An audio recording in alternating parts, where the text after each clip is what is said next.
হঠাৎ দুপুরবেলা দেখি গায়ে জ্বরও চলে এসেছে, তার উপর দিয়ে আকাশটা এরকম মেঘলাও করে এসেছে। মানে কি বলবো, বিপদের পর বিপদ। একা থাকলে যা হয়, মা গেছে কাজে, আমি একা ঘরে।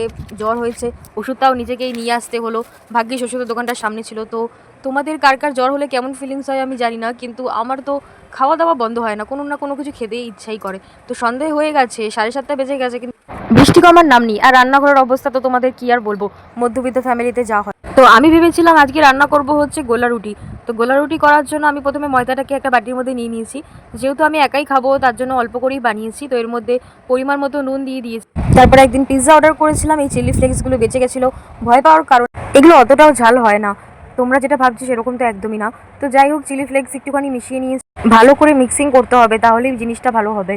তো যাই হোক, আমাদের বাড়িতে আজকে আলু চোখা করেছিল দুপুরে। তো এই আলু চোখাই ওর মধ্যে একটুখানি দিয়ে দিয়েছিলাম। ওর মধ্যে পেঁয়াজ রয়েছে, সব কিছুই দেওয়া রয়েছে আলুটার মধ্যে। আর এই আলুটা দিলে বেশি ভালো লাগে খেতে। মানে তোমরা আমার কাছেই এসব ইউনিক জিনিস পাবে। আর জ্বরের মুখে এটা খেতে বিশ্বাস করো খুবই ভালো লাগছিল। তো যাই হোক, আমি একটু সাদা তেল কড়াইয়ের মধ্যে ঢেলে নিয়েছিলাম। আর সাদা তেল দিয়ে করলে কিন্তু এগুলোর টেস্ট আলাদাই একটা লেভেলের হয়। তো আমি ব্যাটারটাকে দিয়ে দিয়েছি, তোমরা জানো। আর আমি সত্যি অ্যাকসেপ্ট করিনি যে গোলা রুটিটা এরকম গোল হবে। তো যাই হোক, অনেক বছর পর আমি বানাচ্ছি, একদমই বিশ্বাস করে ইচ্ছা করছিল না যে বানিয়ে কিছু খাই, কিন্তু না খেলেও নয়, না খেয়ে থাকা যাবে না, কিছু না কিছু তো খেতেই হবে। জ্বরের মুখে কোনো সময় খালি পেটে থাকতে নেই। তোমরা যারা খালি পেটে থাকো তারা প্রচণ্ড পরিমাণে ভুল করো। তো এরকম চটপটি রান্না করে খেতেই পারো।